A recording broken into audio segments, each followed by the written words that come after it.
مؤمنان دي د ایمان والاونه بغیر کافران ځان لملګری او دوستان هرگز نه جوړوي. څوک چې داسې کوي نو داغه د الله سره هیڅ تعلق نشته. هو دا معاف دي چې تاسو د هغوی د ظلم نه د ځان بچ کولو د پاره په ظاهر د غسیکار وکړي، خو الله تاسو د خپل ځان نه يروي او تاسو هم هغه ته واپس تلل دي.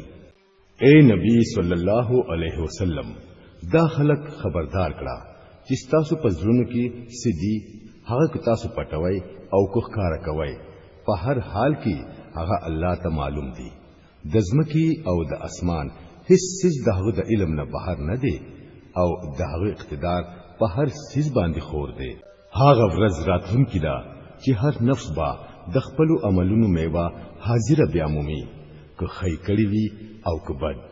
په هغه ورځ با سړی دا آرزو کړي چې افسوس دا ورځ زمانه ډېر لري وي.